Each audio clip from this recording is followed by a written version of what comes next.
Carrie Shalom et vous êtes bienvenus Amen. aujourd'hui. Donc avant de commencer, je vais faire une petite prière. Père éternel, nous te remercions. Nous te remercions parce que encore ce matin, tu nous as levés. Encore ce matin, tu as fait en sorte que nous puissions être en communauté avec toi et que nous rentrions dans les mystères de ta pensée. Merci Père pour ce que tu nous donnes au quotidien. Merci Père pour la révélation de ton amour, de notre identité, de qui nous sommes en toi, pour toi Père. Merci. Merci de parler au travers des leaders et aujourd'hui notamment au travers de l'ancienne Christelle. Merci Père parce que tu l'as mis ici pour une raison, pour que nous soyons transformés, pour que nous puissions connaître et rentrer dans tes mystères. Merci Père. Amen. Amen. Alors, je vais rappeler qu'est-ce que Christ dans toutes les nations. Alors, Christ dans toutes les nations n'est pas une organisation, mais c'est une révélation permanente de notre identité christique. Amen. Notre mission à Christ dans toutes les nations consiste à découvrir et articuler l'évangile trinitaire au maximum de personnes dans le monde. Nous avons une passion, c'est de remplir la terre de la conscience du Christ. Un objectif, que le Christ soit pleinement formé en tous et s'exprime pleinement à travers nous. Amen. Une responsabilité qui est de révéler Christ dans toutes les nations. Amen. Alors, le dévotionnel du jour. Le dévotionnel du jour, donc le thème c'est maintenir la plénitude. Et notre verset de référence se trouve dans Galates au chapitre 5, verset 25, qui nous dit « Puisque nous vivons par l'Esprit, restons en phase avec l'Esprit. » L'apôtre Alain Léa écrit « La guérison nécessite un entretien permanent. Comme un jardin restauré qui a besoin d'être entretenu régulièrement, notre plénitude exige une attention continue. » Paul souligne l'importance de rester en phase avec l'œuvre de guérison de l'esprit. L'expression « rester en phase » suggère une participation active. Le maintien de la plénitude implique des choix et des pratiques quotidiens. La guérison n'est pas un but à atteindre, mais une manière de vivre en relation avec Dieu. Amen. Au fur et à mesure que nous poursuivons notre voyage avec l'Esprit Saint, notre restauration devient plus profonde. Amen, amen, amen. Amen. Alors, sans plus tarder, je laisse la place à l'ancienne Christelle qui va nous entretenir aujourd'hui. Amen. Amen.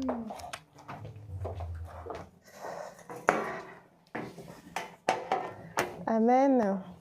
Carrie Shalom à tous. Je rends grâce pour ce jour, pour ce temps que nous allons passer ensemble. C'est un privilège, un honneur pour moi de me tenir ici par la volonté de notre Père. Et donc, je voulais aussi dire merci à notre Père spirituel, notre mentor, l'apôtre Alain Léa, que je salue. Je salue tous nos leaders, notre leadership, ceux que Dieu a placés dans nos vies pour nous enseigner, pour nous exhorter, nous encourager tous les jours. Pasteur Marc, Pasteur Rosie, bienvenue à vous. Je pense aussi au pasteur Christelle, le prophète Yvan, l'ancienne Diana et la diaconesse Anne-Marie et les fils et filles de Dieu qui sont présents, qui ne sont pas du tout en reste. C'est un privilège, c'est une grâce d'être enfant de Dieu et nous rendons grâce pour cela. Alors, On va prier. Je nous invite tous à juste oublier tout ce qui est technique et tout le reste et juste prier en langue. Voilà, juste une petite minute, rendons grâce à travers la prière en langue ou dans la langue qui monte dans notre cœur. Merci Père. Karabaseki. Oh, rabashete ligebaso kurimasunta rababashata. Oh, rabasete ligebasunta rabashente. Père, nous te disons merci pour ce jour, merci pour ce temps que nous allons passer ensemble. Père, merci pour le thème de ce jour qui découle du thème du mois qui est la guérison. Merci Père pour tout ce que tu fais monter, tout ce qui est lié à ce thème vraiment qui est central dans la vie du chrétien. Merci Père pour les révélations. Merci Père pour tout ce que tu viens établir en nous. Karabaseke. Merci Père pour la plénitude de l'esprit en chacun de nous qui est le sujet que nous allons aborder ce matin.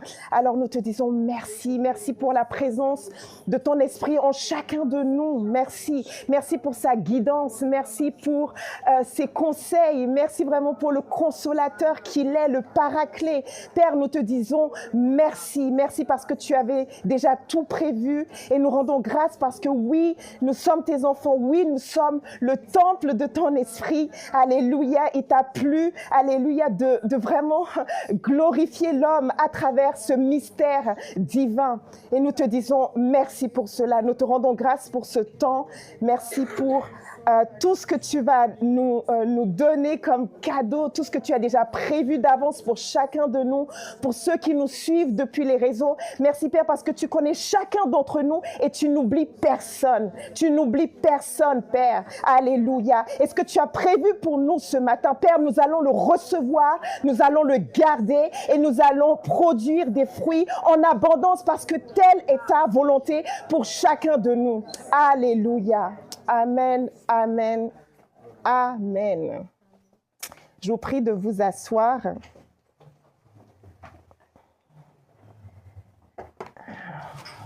Alléluia, merci Père.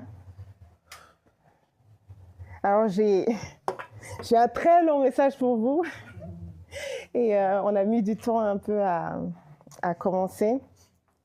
Et je me suis dit, ça tombe pas bien. Mais en fait, le Père, il a déjà tout prévu et il va nous conduire par son esprit. Alors, comme la fille de Dieu, Anna-Maria, l'a lu, le thème de ce jour, c'est maintenir la plénitude. Et comme nous l'avons vu tout au long de ce mois, nous avons beaucoup parlé de guérison. Et comme je le disais, c'est vraiment un thème central dans notre vie. Nous avons vu tout au long de ces semaines que la guérison est une grâce que nous avons. C'est quelque chose qui touche tous les domaines de notre vie. On pense souvent qu'au corps, parce que quand on a mal, aïe, on le sent. Mais il y a beaucoup plus de profondeur que le corps. Le corps, c'est la partie visible. Mais la partie visible est la plus importante. Et c'est celle-là qui souvent a besoin d'une guérison profonde, justement pour que notre corps puisse refléter qui nous sommes réellement, mais surtout qui est en nous. Parce que celui qui est en nous, il est la vie. Et qui dit la vie, dit l'abondance, dit l'énergie, dit la puissance, dit tout ce qui est attaché, tout ce qui caractérise notre Père dans son Fils que nous avons expérimenté. Alors, la guérison, c'est très large et c'est très profond. C'est très large et très profond. Une des révélations, mais ce n'est pas vraiment une révélation nouvelle, et c'est ce qui est beau en fait dans notre communion. D'ailleurs, j'invite toutes les personnes qui sont trop derrière à avancer. C'est ce qui est beau dans notre communion, c'est qu'il y a des choses qu'on entend. Il y a beaucoup de choses qu'on entend et parfois on a l'impression que c'est de la répétition. Je vous prie, sortez de cette mentalité. Enfin, ça s'applique à moi d'abord, Et c'est pour ça que je partage ça avec vous. C'est que parfois, on a l'impression d'entendre des choses et on nous le répète, on nous le rabâche, et puis un jour, il y a quelque chose qui se passe. Cette vérité qu'on a entendue et entendue tellement de fois, tout d'un coup, on reçoit ça de manière divine, en fait. Et elle vient restaurer quelque chose. À cet instant précis, nous pouvons participer, nous pouvons expérimenter la divinité même du Père dans ce que nous sommes en train de vivre. Alors, je vais dire merci au Fils de Dieu, Jonas, parce que la dernière fois qu'il a prêché, j'ai dû fermer mes yeux parce que c'est mon frère. J'ai dû fermer mes yeux parce que c'est mon petit frère. Et donc, je me suis dit, ce jour-là, si je ne ferme pas les yeux, je vais rester à ce qui est apparent, mon petit frère. Et ce soir-là, je ne voulais pas voir à ce qui est apparent, ce qui est immédiat, ce que nos sens physiques attrapent, mais ne comprennent pas toujours. Et ce jour-là, je me suis dit, Seigneur, j'ai vraiment besoin, envie de recevoir ce que tu as mis dans son cœur pour moi, pour chacun de nous, mais pour moi. Alors j'ai fermé les yeux et je me suis dit, j'espère qu'il ne va pas croire que je ne veux pas l'écouter, parce que c'était bien le contraire. J'avais vraiment besoin de me connecter, non seulement à lui, mais à l'Esprit de Dieu qui est en lui. Amen. Et donc j'ai fermé les yeux et là, il a répété quelque chose et j'ai vécu quelque chose d'extraordinaire. Et c'est le point de départ de notre message d'aujourd'hui, c'est qu'il a dit, vous êtes guéris. Le temps présent qu'il a utilisé m'a un peu choquée. Pourtant, je sais que la guérison, elle a été acquise à la croix, il y a plus de 2000 ans. C'est une réalité, ce n'est pas nouveau, nous le savons tous. Mais à cet instant précis, le temps m'a ramené au moment de la croix.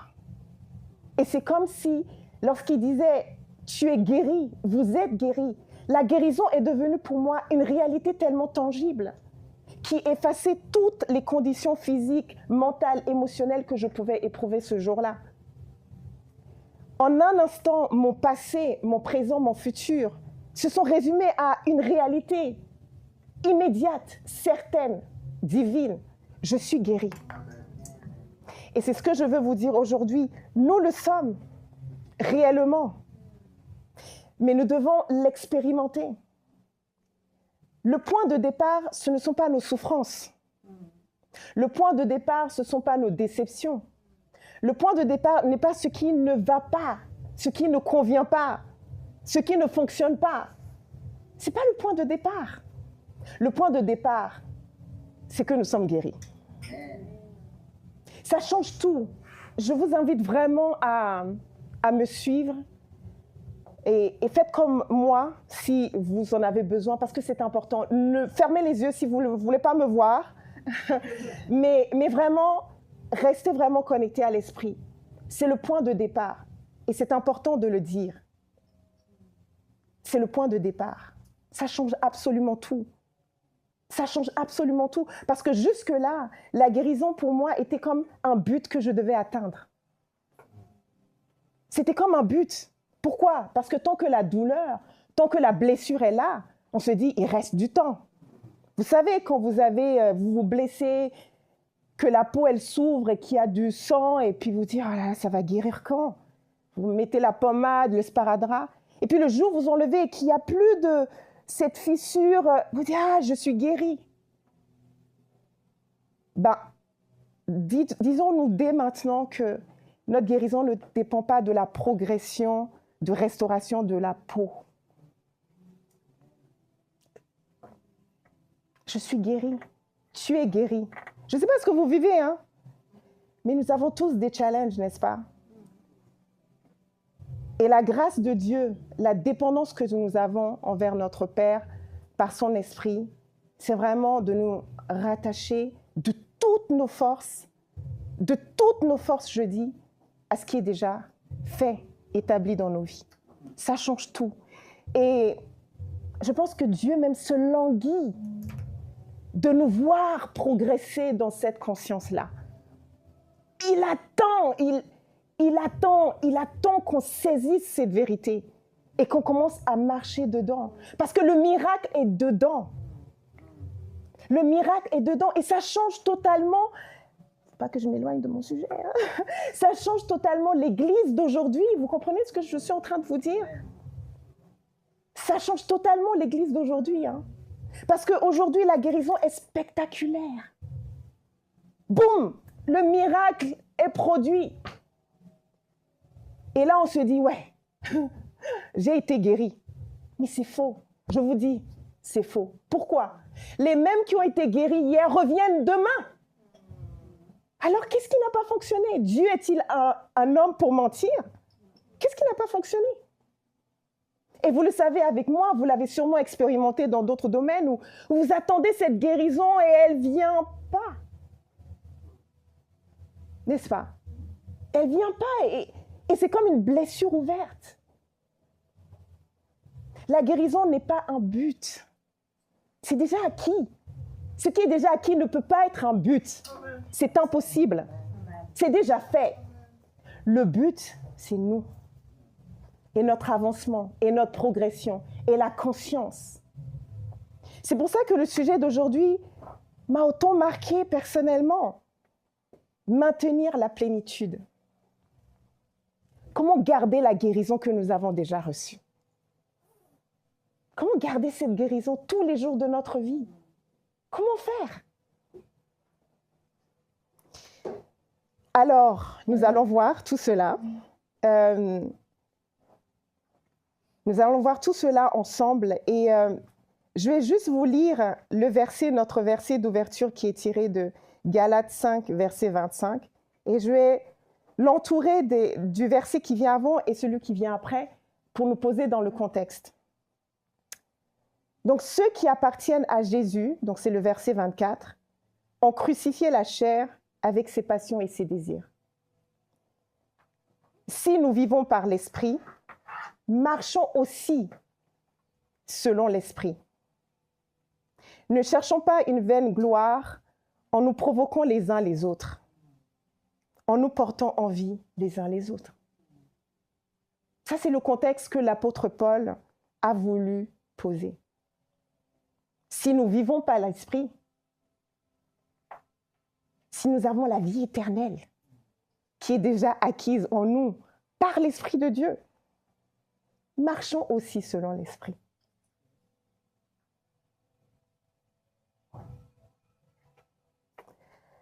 Beaucoup de croyants expérimentent la guérison de Dieu, mais peu apprennent à la maintenir. Et c'est là où la guérison devient un but, ce qu'elle n'a jamais destiné à être. Or, Paul nous enseigne ici que la vie selon l'Esprit n'est pas un événement ponctuel, mais un rythme quotidien. Puisque nous vivons par l'Esprit, restons en phase avec l'Esprit. Et l'apôtre Alain Léa nous l'a montré avec cette analogie. De même qu'un jardin restauré doit être entretenu pour rester verdoyant, une âme restaurée doit être entretenue aussi pour demeurer en plénitude. Je n'ai pas les mains vertes. Je le dis souvent, les plantes qui rentrent chez moi, c'est pour mourir. Les plantes qui rentrent chez moi, c'est pour mourir. Mais je n'abandonne pas. Demandez à ceux qui vivent avec moi. Chaque jour, je ramène une plante. Mais j'ai compris quelque chose. Et c'est ça l'analogie en fait. C'est que la plante, quand elle est mise dans la bonne atmosphère, elle fleurit, elle va bien. Elle va bien. Donc, elle n'expérimente pas la détérioration. Mais moi, j'en sais rien. Je la laisse sous la pluie. Et on a eu un épisode pluvieux de plusieurs jours. Et elles sont toutes... Et en les regardant, j'ai compris. J'ai dit, mais ce que nous expérimentons et qui nous pousse à avoir cette envie, ce besoin de guérison, c'est souvent des bugs, en fait. Des situations qui n'étaient pas prévues pour nous, pour nos vies, mais dans lesquelles nous nous retrouvons. Et c'est à cet instant que la guérison, on commence à à chercher. Mais elle est déjà là. Donc reste là où elle a été donnée. Demeure en ligne avec l'Esprit de Dieu. Et nous allons voir pourquoi. Alors la guérison, n'est que le début en fait. La guérison, c'est le commencement. La plénitude dont on parle aujourd'hui, c'est le chemin. Vivre tous les jours dans cette plénitude. Vivre tous les jours avec la conscience de ce qui nous a déjà été donné. Et le maintien, c'est la communion constante avec l'Esprit de Dieu. Paul nous invite à comprendre que la plénitude, c'est le fruit d'une guérison entretenue. Comme un jardin qui redevient fertile après avoir été desséché, notre âme restaurée doit être cultivée chaque jour. Alors, c'est quoi la plénitude? C'est vrai que dans le verset, dans Galates 5, 25, l'apôtre Paul n'évoque pas ce mot, ne mentionne pas ce mot. Mais marcher selon l'Esprit, c'est la plénitude. C'est la plénitude. Être connecté en permanence à notre Père, à notre source, c'est ça la plénitude. Alors, le mot qui est utilisé dans le Nouveau Testament, pour ça, c'est pléroma, qui signifie remplissage complet, totalité. Ce qui est plein, ce qui est comblé, débordant. Il y en a trop. La plénitude, elle déborde. Il n'y a pas de vase pour contenir la plénitude de Dieu. C'est impossible. Alors, le sens de la plénitude décrit en fait la présence totale et active de Dieu dans l'homme, par le Saint-Esprit. Alléluia. Amen. Alors, je vais nous emmener dans cette première partie à comprendre pourquoi nous devons entretenir justement notre connexion à l'Esprit de Dieu. Rappelons-nous toujours du point de départ, nous sommes guéris. C'est le point de départ, n'est-ce pas? OK. Mais il y a des challenges qui peuvent arriver et qui font que si nous ne restons pas connectés à l'Esprit de Dieu, nous pouvons sortir de cette plénitude. Nous pouvons ne pas expérimenter. La plénitude est là, mais nous ne l'expérimentons pas au niveau ou à la dimension à laquelle Dieu nous appelait ou nous a toujours appelés à l'expérimenter. Et pourquoi? 2 facteurs. Il y en a peut-être d'autres, mais je mets l'accent sur 2 ici. La chair et le monde. Nous et le monde. C'est notre facteur, c'est le facteur, on va dire, limitant lorsque l'Esprit de Dieu n'est pas au centre. C'est limitant lorsque l'Esprit de Dieu n'est pas au centre. Donc, je ne diabolise personne ici. OK? L'apôtre Paul nous dit dans Galates 5, 17 que « Car la chair a des désirs contraires à ceux de l'Esprit. Et l'Esprit en a de contraires à ceux de la chair. Ils sont en opposition l'un avec l'autre, de sorte que vous ne faites pas librement ce que vous voudrez. » Et le facteur limitant se trouve déjà là, posé dans ce verset. La chair représente la nature humaine. C'est notre nature humaine sans Dieu. C'est notre partie sans Dieu. C'est notre solo, en fait. J'y vais solo. Dieu, tu te mets de côté pour l'instant, laisse-moi faire. Ça, c'est la chair. OK? Dominée par ses impulsions. Or, l'esprit est la vie nouvelle insufflée par Dieu. Ainsi, maintenir la plénitude, c'est demeurer conscient qu'il y a un conflit. Parce que quand on pense au mot conflit, on pense à l'autre qui nous attaque, on pense à l'autre qui nous veut du mal. Je vous assure, l'autre, ce n'est pas un problème.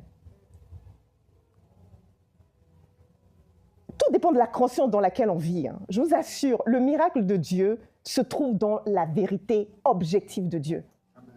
Si vous restez dans cette vérité objective, vous serez choqués, étonnés des fruits qui découleront de tout ce que vous allez faire. Et même de ceux qui vous entourent. Ils ne vont pas comprendre. Mais ils vont s'aligner. Parce que la puissance que vous allez dégager en étant dans cette conscience est telle que nul ne peut rester insensible à qui vous êtes réellement. C'est impossible. Je vous assure, c'est impossible. Même la personne qui fonctionne dans une conscience erronée, pour des raisons qu'on n'a même pas besoin de savoir. À un moment donné, cette personne, parlons un peu. Comment tu fais? Mais il vous posera la question. Et c'est là où on rentre vraiment dans le ministère présent de Jésus-Christ. Parce que plutôt que de t'opposer, d'être dans le combat, le conflit, non, tu amènes l'autre à s'aligner à la volonté de Dieu pour sa vie. Conscience objective, vérité objective de Dieu. Alors, ce combat intérieur n'a pas pour but de nous accuser. Attention, la chair est mal, parce qu'on l'entend très souvent, la chair crucifiée. Oui, l'apôtre Paul l'a dit, et on va voir que ce n'est pas une condamnation. Mais la conscience de cette réalité nous emmène tout simplement à dépendre de la grâce de Dieu. De savoir que par nous-mêmes, nous ne pouvons pas. Nous sommes limités dans notre chair. Nous sommes limités dans ce que nous pouvons accomplir. Donc, être conscient de ce combat en nous, être conscient de ces limitations de notre chair, nous emmène à vivre cette dépendance totale, complète envers la grâce. Et on sait que là où il y a la grâce de Dieu, je vous assure, elle vous emmène là où vous n'auriez jamais pu aller tout seul. Jamais. Un autre combat intérieur, c'est les blessures. Nous sommes toujours dans le thème. Comment maintenir la plénitude? Comment préserver la guérison déjà acquise? Les blessures intérieures. Elles sont comme des fissures par lesquelles la paix s'échappe et s'évapore. Là, c'est comme si vous aviez comme un panier de grâce, je ne sais pas comment le dire, et que tout d'un coup, il y a des fissures. Les blessures créent des fissures et tout s'échappe. On est là, Seigneur, où est ta grâce? Ma grâce est là. Mais tes blessures font que justement, tu vis une autre réalité dans ta conscience, différente de celle que j'ai toujours voulu pour toi, pour te préserver. Alors le cœur, s'il est blessé, il filtre mal la grâce. Il devient vulnérable à tout ce qui se passe autour de nous. Tous les challenges viennent comme attaquer nos émotions. Saint Augustin nous dit que ce n'est pas la lumière de Dieu qui faiblit à ce moment-là, c'est l'œil du cœur qui reste malade. Nous n'arrivons plus à comprendre tout ce qu'on voit ou avoir la bonne compréhension de ce qui est en train de se passer devant nos yeux, la compréhension spirituelle des choses. Amen.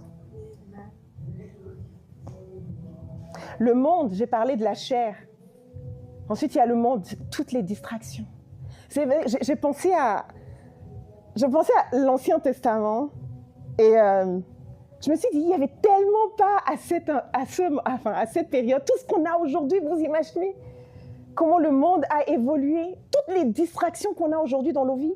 Avant, ils n'avaient pas le 1/100e ou 1/1000e. Aujourd'hui, il y a tellement de distractions. Le monde nous appelle en permanence à sortir de la grâce. Vous comprenez ce que je dis? Le monde nous appelle en permanence à sortir de la grâce. Il y a tellement de choses qui nous arrivent et c'est comme si on te tire. Il y a cette pression qui te tire. T'as beau te réajuster, on te tire, tu te réajustes, on te tire, tu te réajustes. Tu te dis, mais c'est quel combat ça? Je ne veux pas. Et on voit que le recueillement est très important, encore plus important aujourd'hui qu'avant. Nous devons avoir des temps où on s'isole. Je vous assure, juste s'isoler de tous ces bruits, de tout ce que le monde comporte aujourd'hui. Et encore une fois, ce n'est pas une condamnation. C'est juste que la chair, c'est le produit de la chair. Toutes ces choses qui nous entourent. Les réseaux sociaux, on le voit avec toutes les tendances aujourd'hui. Le mensonge est devenu vérité. Le mensonge est devenu... Je vous assure, vous êtes sûr, si vous êtes sur le banc de la vérité, vous êtes sur le banc des accusés. Vous êtes sur le banc des accusés. C'est devenu difficile aujourd'hui de juste dire ce qu'on pense et ce en quoi on croit. Ça, c'est le monde et le produit de la chair. Avec ce sujet, j'ai découvert des pères de l'Église vraiment fantastiques parce qu'ils disent les choses de manière un peu plus accessible. Donc Jean Cassin, c'est un maître du christianisme, vous verrez, il dit que le plus grand danger n'est pas la chute. Et il a raison. La chute, elle a été réglée. Le problème de la chute a été réglé à la croix une bonne fois pour toutes. On ne retourne pas en arrière. Donc il dit, le plus grand danger, ce n'est pas la chute, mais la dispersion. Une âme dispersée est comme une lampe sans huile. C'est une lampe sans huile, ça ne brûle pas. C'est là, mais inutile. Dieu, dans sa bonté, nous enseigne, comme je vous l'ai dit, le recueillement. Non comme un isolement, ou genre, je m'écarte du monde, parce que certaines personnes le comprennent mal.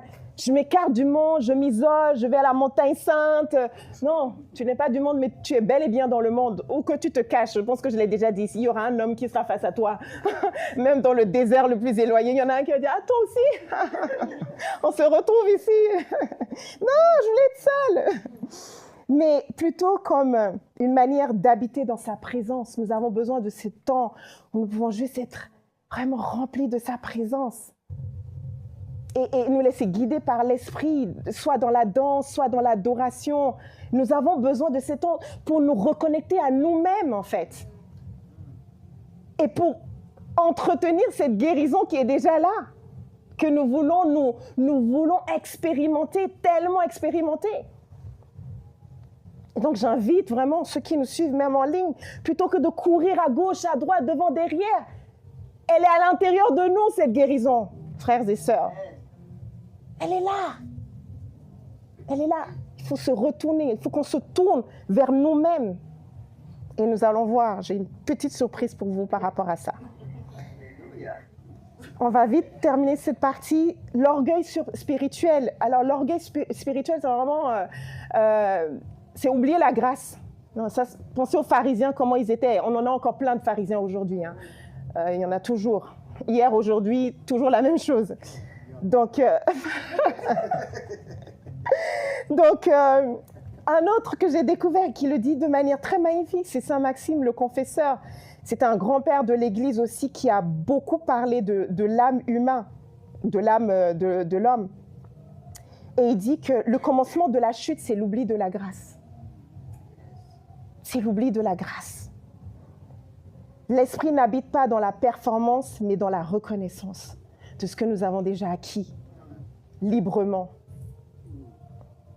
Et c'est pour ça que Jésus même nous dira, sans moi, vous ne pouvez rien faire. Sans moi, vous ne pouvez rien faire. Allô, sans moi, vous ne pouvez absolument rien faire. Il est le départ de toute chose. Il est à la base de toute chose. Il y a aussi l'épuisement qu'on peut voir aussi et qui font que cette guérison peut comme s'échapper, l'épuisement spirituel. On entend parfois des personnes, justement, comme je l'ai dit, la performance peut entraîner l'épuisement parce qu'on se repose plus sur la grâce et nos efforts, tout ce qu'on veut faire. Et vous savez, nos journées sont tellement remplies, on fait tellement de choses, mais en dehors de la grâce. Saint Basile le Grand a dit, « L'âme épuisée ne retient pas la grâce. L'esprit s'écoule là où règne la paix et le recueillement. » Alléluia. Et tout cela nous montre en fait le rôle prépondérant, primordial, je vous assure, de l'Esprit de Dieu dans nos vies. Je ne sais pas comment vous le dire.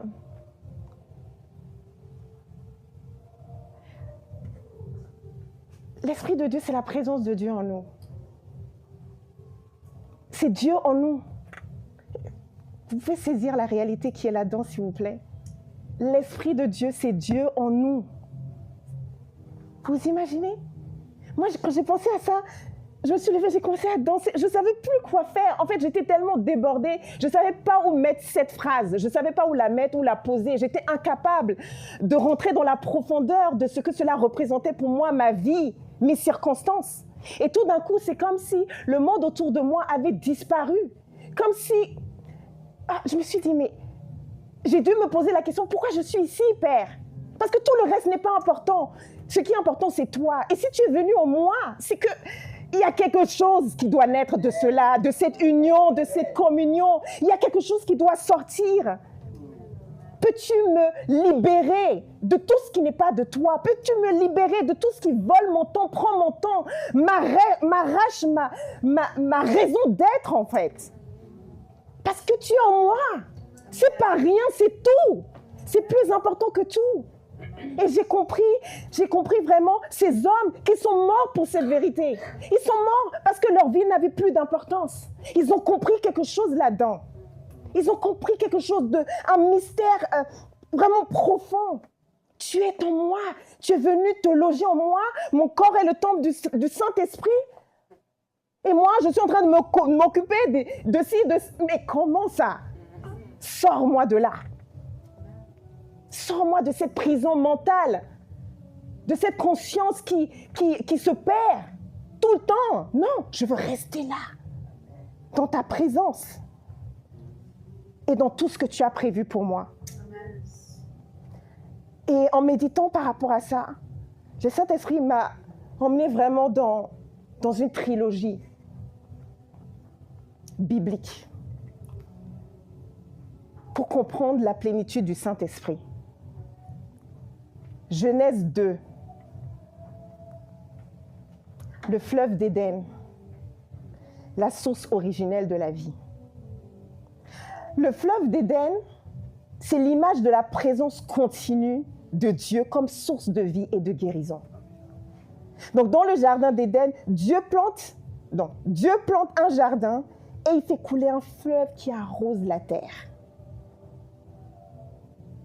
Dans la version amplifiée, on lit dans le verset 10, « De la demeure de Dieu jaillissait un fleuve de vie qui irriguait le jardin et faisait germer la fécondité de toute la terre. » Karabaseke. Rentrer dans cette... C'est-à-dire, ça c'est le commencement, mes frères et sœurs. C'est le début. On a Adam et Ève, ils sont dans le jardin. Et Dieu, il est présent. L'Esprit de Dieu a toujours été là. Et il est là, on dit, il y a un fleuve qui coule, qui irrigue tout. Ce fleuve est source de vie, source de guérison. La plénitude même de Dieu est présente. Ce fleuve n'était pas seulement un détail géographique. Je vous assure, il n'y a rien dans la Bible qui est un détail. Ça, c'est déjà la première chose. On peut ne pas comprendre, mais chaque mot a un sens. Et nous invite à quelque chose, à contempler quelque chose de magnifique dans l'œuvre du Père. Chaque mot.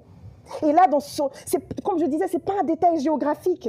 Il symbolisait la présence continuelle de Dieu qui nourrit sa création.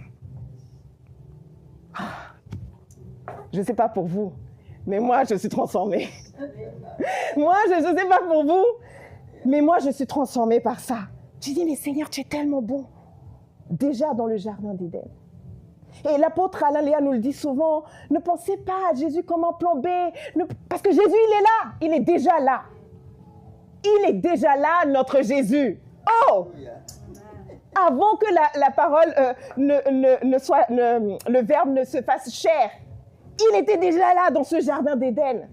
Le Père, le Fils et le Saint-Esprit. L'eau qui coule, c'est l'Esprit qui traverse et féconde toutes choses, dynamise la terre, multiplie. On a déjà tous ces indicateurs dans ce fleuve qui coule et qui ne s'arrête pas. Et quand on va plus loin dans Genèse, on voit que ça se divise même en 4. Et il y a beaucoup d'explications par rapport à ça. C'est le monde entier qui l'atteint. Non seulement il attend le monde entier, mais il vient avec des choses bien précises. Notre Père est incroyable. Le fleuve symbolise la présence vivifiante de Dieu, le Saint-Esprit. Tant que Adam et Ève, en fait, ils avaient tout. Ça vous rappelle quelque chose que j'ai dit au début? Adam et Ève avaient tout. Nous avons tout. Nous avons tout. Et il n'y a rien qui manque. Sinon dans notre conscience. Ils avaient tout. Et ils ont réussi. Ils ont laissé le mensonge s'introduire, alors que L'abondance était là. L'abondance était là. Il ne manquait de rien. Pourtant, dans sa bonté, Dieu ne les a pas abandonnés. Parce que déjà à ce moment-là, il savait ce qui allait se passer. C'est notre Père. Quand tu vois ton enfant qui va tout droit dans le trou là, tu sais qu'il va tomber. Le Père, il sait. Il sait ce qui va se passer. Mais il prépare déjà la restauration du fleuve. Là où le péché abonde, la grâce surabonde. Saint Irénée nous dit ici que là où le souffle de Dieu est absent, l'homme retombe dans la poussière. Mais quand le souffle revient, la poussière devient temple. Nous sommes le temple de quoi? Du Saint-Esprit. La poussière devient temple. Nous ne sommes pas juste poussière. Vous comprenez ce que je suis en train de dire? Nous sommes le temple du Saint-Esprit. C'est le temple. Et qu'est-ce qui se passe dans le temple? L'adoration, la louange, la communion permanente avant notre Père. Nous sommes ressourcés, nous sommes nourris de tout ce qui a déjà été donné pour ne jamais être distancés, pour ne jamais être éloignés, pour ne jamais être séparés de ce qu'il a effectué, de ce qu'il a déjà accompli.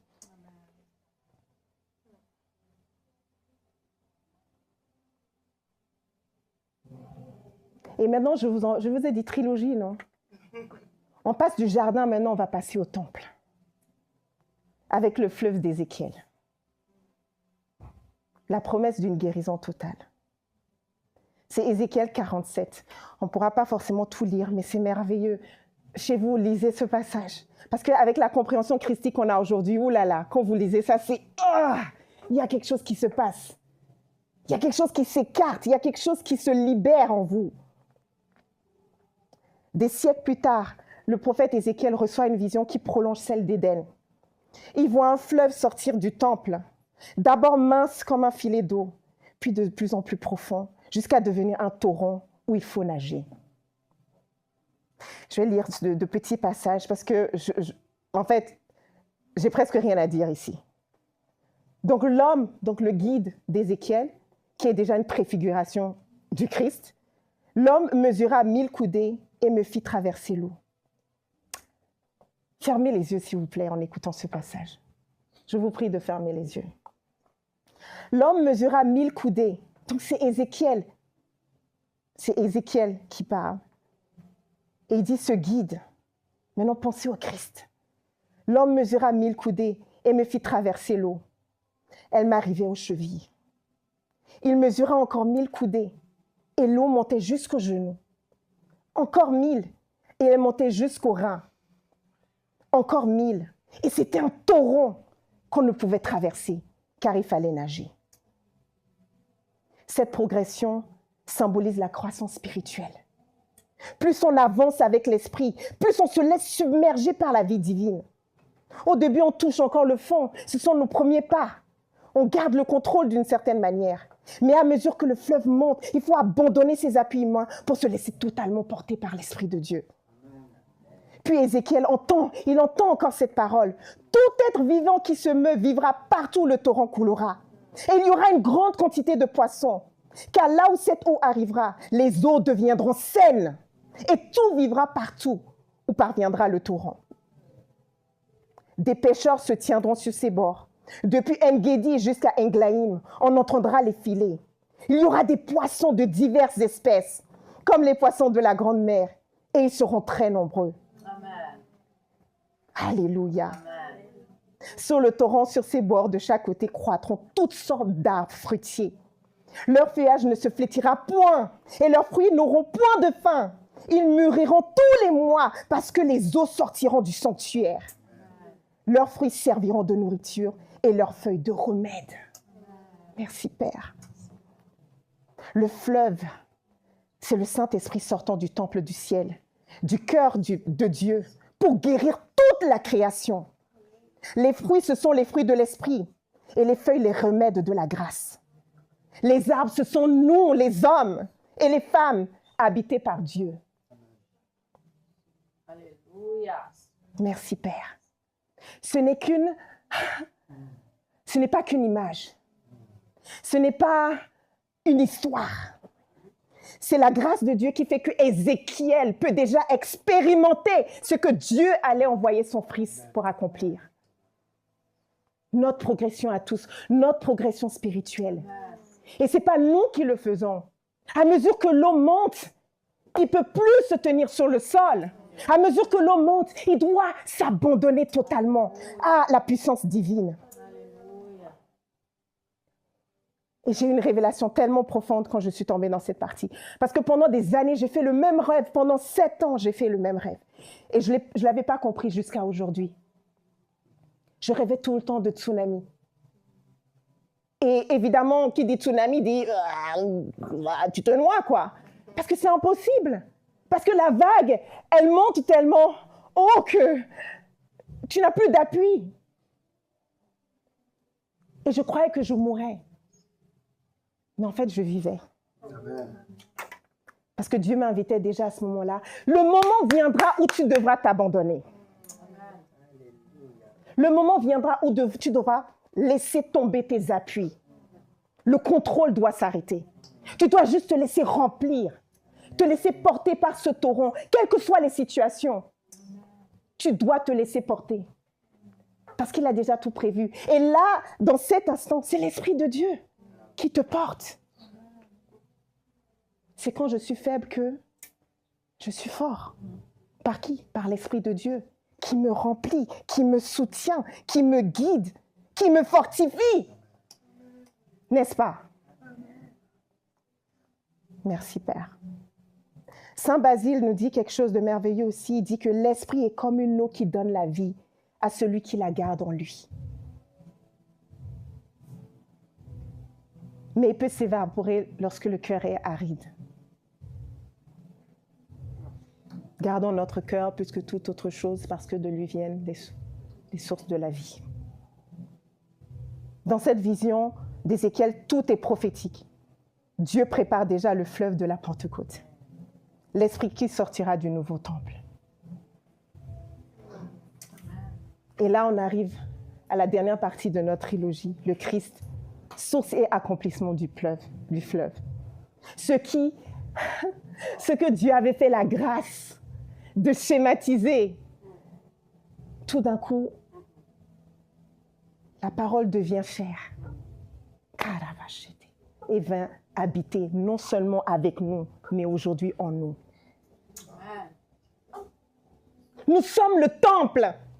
Remplacez le temple d'Ézéchiel par votre vie, qui vous êtes. Et l'eau qui monte dans votre vie, dans vos situations, ça monte et ça monte et ça monte. Et comme moi, il y a plusieurs années, vous avez cette impression de mort. Je suis en train de mourir, je n'en peux plus, je ne vois pas le bout du tunnel. Et là, Dieu est en train de te dire, ne t'en fais pas, c'est pas important le bout du tunnel. Le bout du tunnel. Ce qui est important, c'est que tu t'abandonnes à ma grâce. Amen. Abandonne-toi à ma présence. Abandonne-toi à mon plan. Abandonne-toi à ma direction. Amen. Nage. Collabore avec moi. Nage. Parce que rien n'est impossible à celui qui croit. Est-ce que tu crois en cette prophétie qui s'est accomplie en Jésus-Christ? Jésus lui-même, il vient confirmer tout cela. Si quelqu'un a soif, qu'il vienne à moi et qu'il boive. Si quelqu'un a soif, qu'il vienne à moi et qu'il boive. Celui qui croit en moi, des fleuves d'eau vive couleront de son sein. Des fleuves d'eau vive couleront de son sein. Nous sommes le temple aujourd'hui. Il a fait une chose que l'homme ne pouvait pas imaginer. Que c'est tellement grand que des hommes se battent pour ne pas y croire. Parce que c'est tellement puissant, c'est tellement grand, c'est tellement bon. C'est l'amour de Dieu manifesté en son Fils. Aujourd'hui dans nos vies. Tout devient clair maintenant. Le fleuve d'Ézéchiel, l'eau d'Éden, tout converge vers Jésus-Christ. Il est le temple vivant. Et de son côté transpercé ici, sort la source éternelle, l'eau et le sang. L'eau et le sang. Alléluia. Merci Père, tu es merveilleux. Le salut et l'esprit jaillissent ensemble. La croix devient la nouvelle porte du fleuve. La croix, c'est la nouvelle porte du fleuve. Alléluia. Merci Père. Désormais, tout être humain peut être irrigué de cette vie divine en permanence. Amen. Pas besoin de faire la queue, pas besoin de payer pour l'avoir. C'est gratuit, ça coule. Et c'est tellement abondant que ça coule et ça coule et ça coule. Laissez couler ce fleuve en vous, dans vos vies. Amen. N'est-ce pas? Amen. Alléluia. Alléluia. Et on le voit aussi dans Apocalypse. Il me montrait un fleuve d'eau, de la vie, limpide comme du cristal, qui sortait du trône de Dieu et de l'agneau. Et les feuilles de l'arbre servaient à la guérison des nations. Alléluia. Ce fleuve, mes frères et sœurs, ce fleuve, il ne s'arrête plus, il coule. Il part du trône de Dieu, passe par le Christ et entre dans l'Église et finit dans le cœur de chaque croyant que nous sommes. C'est la circulation de la plénitude, le mouvement de l'amour trinitaire à travers le monde. Merci Père. Tu as déjà tout accompli. Saint Grégoire de Nicée nous dit que boire de cette eau, c'est participer à la vie même de Dieu. Et celui qui la garde en lui devient source, car Dieu se répand sans jamais se tarir. Voilà la plénitude véritable. Quand l'homme restauré par la grâce devient à son tour canal de la vie divine. Amen. Alléluia. Merci Père. Merci Père. Alors, vous voyez que cette trilogie, elle est juste magnifique. Et je me suis rappelée au début de mes premiers pas, où le Saint-Esprit a toujours été là. Hein. C'est juste notre conscience qui s'éveille un jour et on commence, vous voyez, c'est comme, voilà, j'avais mis mes lunettes ici tout à l'heure, je les cherchais, mais les lunettes étaient là. C'est la même chose avec le Saint-Esprit, il est là, mais bon, il faut en avoir conscience. Et il m'a rappelé une chose merveilleuse, c'est qu'au début, quand je priais, je voulais tellement, j'avais tellement faim et soif, je voulais tout connaître. Et à chaque fois, j'entendais toujours la même chose. C'était là, bon, je fais ça, mais ça sortait vraiment de moi. Suis-moi, marche, suis-moi. Donne des détails. Donne des détails. Mais il n'y avait pas de détails. Il n'y avait pas de plan. C'était toujours suis-moi, suis-moi, suis-moi. J'ai reçu le même suis-moi pendant des années. Je ne sais pas si Pasteur Marc, tu t'en rappelles, ou Pasteur Rosie, parce que ça me frustrait. Je disais, mais à chaque fois que il me dit suis-moi. Mais aujourd'hui, j'ai compris. Nous devons marcher, rester en phase avec le Saint-Esprit en permanence. Et c'est pour ça que l'apôtre Paul, il parle de crucifixion d'une certaine manière. C'est notre choix délibéré et conscient de faire taire cette partie de nous qui nous éloigne de la volonté de Dieu pour nos vies. Nous avons besoin de faire cet effort conscient. C'est ce combat dont je parlais au début. Parce que vous avez vu la bonté de Dieu, la grâce de Dieu, elle est là et elle déborde. Et elle ne nous a pas attendus pour être. Elle a toujours été. Éden, Ézéchiel, Christ. Et nous aujourd'hui, qui sommes devenus quoi? Des temples. Amen. C'est tellement bizarre que... Il faut juste croire. Amen. Alors, je suis gentiment en train de finir pour... Alors, crucifions la chair.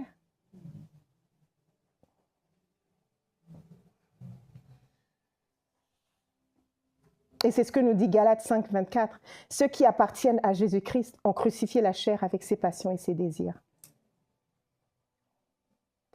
Saint Grégoire de Nicée nous dit « Celui qui s'attache à Dieu se détache de tout ce qui n'est pas de Dieu. »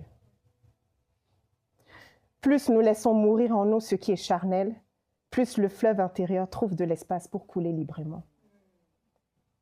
Ainsi, la crucifixion devient le premier entretien de la plénitude, le geste par lequel on dit à Dieu chaque matin, « Je veux vivre selon ton rythme, allons-y.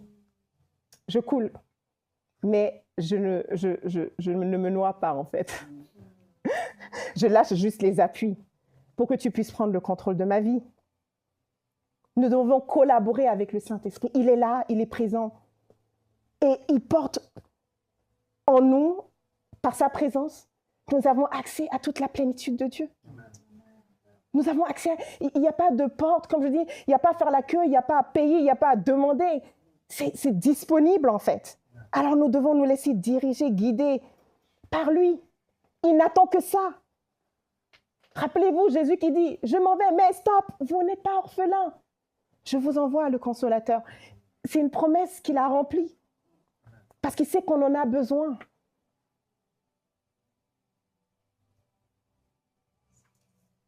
Amen. On ne va pas aller en profondeur, mais c'est aussi ce qui est expliqué dans Jean 15, dans la dynamique du cep, du sarment. Quand nous restons attachés, rattachés, ben, la sève peut couler et nous nourrir, et nous guérir, et nous donner tout ce dont nous avons besoin. Alors restons connectés, restons dans cette communion permanente, cherchons ces temps, ces moments de recueillement où nous pouvons oublier le bruit autour de nous. Parce que la vraie vie, elle est déjà là à l'intérieur de chacun de nous. Ce n'est pas à l'extérieur. Amen. Nous devons entretenir le feu. Ne devenons pas tièdes. Ne devenons pas des gens qui... on est là, mais on n'est pas là, quoi. C'est... Ouais, alléluia. Au revoir. Amen. Non, mais c'est vrai. Ne restons pas dans cette tiédeur. Jésus nous invite à être comme des enfants. Pourquoi? Parce que l'enfant, il est émerveillé par peu de choses. Et il vit tout à fond. Il n'est pas blasé, en fait. Ne soyons pas blasés. Like, oh, encore un dimanche. Alléluia. Oh, quand est-ce que ça finit? Bon, je l'ai aussi fait, hein, ne vous en faites pas. C'est pour ça que je peux en parler. Ne soyons pas blasés. Entretenons la flamme qui est en nous. Parce que cette flamme symbolise aussi d'une certaine manière la présence de Dieu dans nos vies.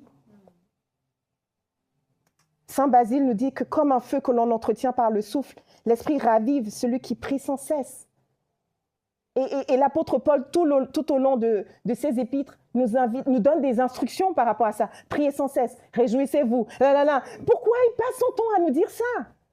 Lui qui vivait tellement de persécutions, mais à l'intérieur de lui, il avait une paix que rien ne venait démonter d'une certaine manière.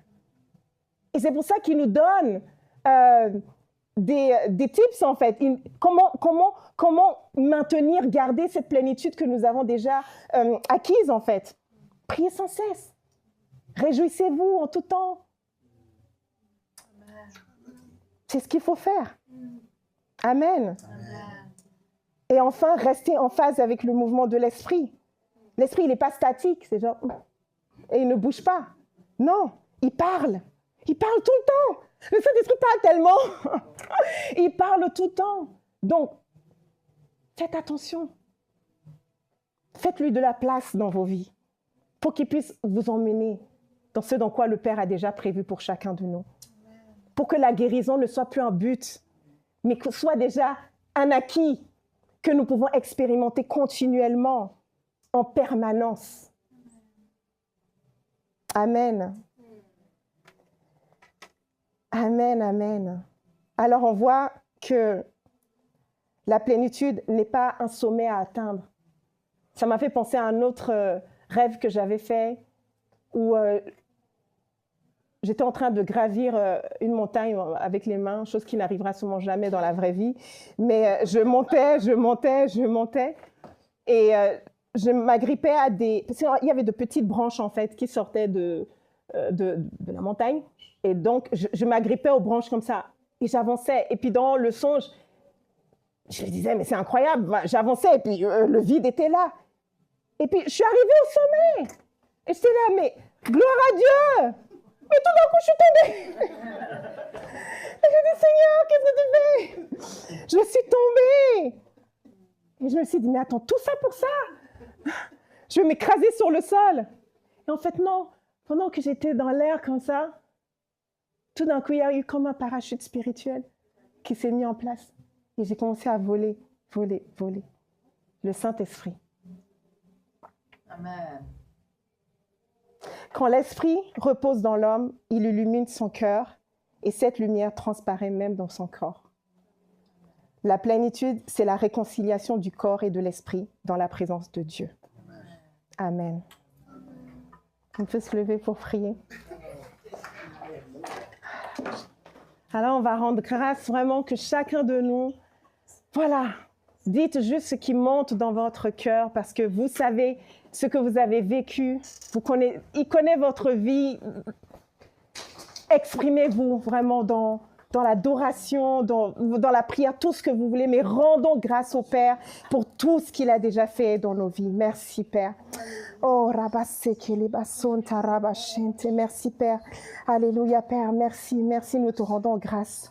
Éternellement grâce pour tout ce que tu as déjà rendu disponible pour nous en Jésus-Christ. Merci Père pour tes plans qui sont merveilleux. C'est tellement profond, c'est tellement énorme Père que nous avons même du mal à prendre conscience de ce que tu as déjà accompli pour chacun de nous.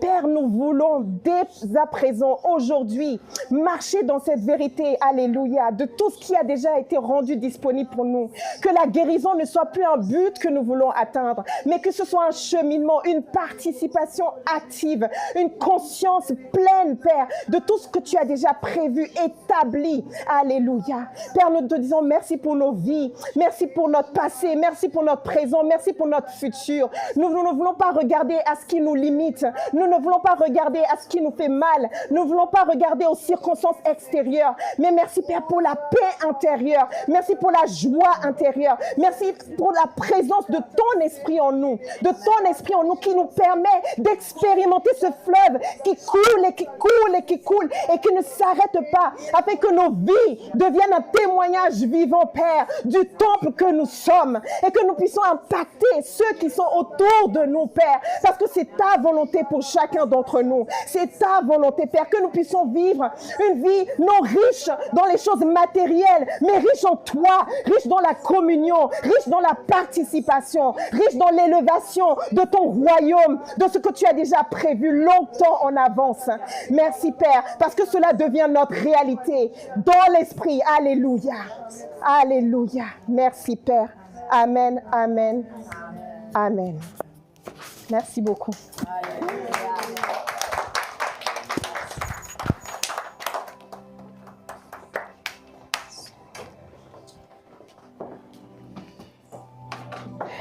Alors, qui s'est réjoui aujourd'hui?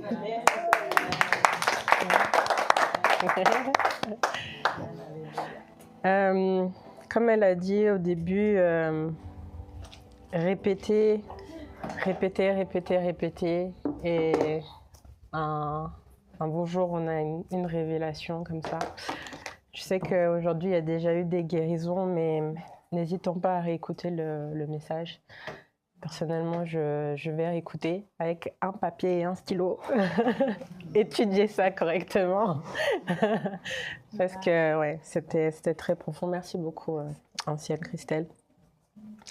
Avant de terminer, quelques annonces. Je vais commencer par une annonce spéciale pour vous annoncer, oula, annoncer, pour vous dire que du 20 au 22 novembre, nous aurons la joie de pouvoir suivre un programme spécial animé par le prophète Yvan sur Telegram. Ça sera donc le matin et le soir, sur le thème de la bonne nouvelle de l'évangile de Christ. Vraiment à ne pas rater, je pense qu'on va être fortement édifiés. Donc n'hésitez pas à en parler autour de vous pour que le maximum de personnes puissent être présents durant ces quelques jours de l'intervention du prophète. Et nous aussi, préparons-nous voilà, à passer ce moment en communauté, vraiment être porté par l'Esprit. Voilà. Dès demain, nous reprenons donc nos prières matinales sur Telegram, donc du lundi au jeudi à 6h30. Le jeudi, ici, dans la communauté Sian, donc à partir de 19h, les portes seront ouvertes. Ce sera le Fils de Dieu Jonas qui nous entretiendra. Merci. C'est pas facile. C'est pas facile, non. Je vais arrêter de le dire, je crois. Vendredi matin, 6h30 sur Telegram, ce sera la pasteur Christy et qui voilà, nous enseignera. Merci. Et le samedi, le prophète Yvan, 6h30 sur Telegram également. Et le dimanche, ici, donc à partir de midi, on aura la chance d'écouter l'ancienne Diana Louise qui nous entretiendra. Et voilà, donc on se réjouit de cette semaine. Je vous dis donc bon dimanche et belle semaine.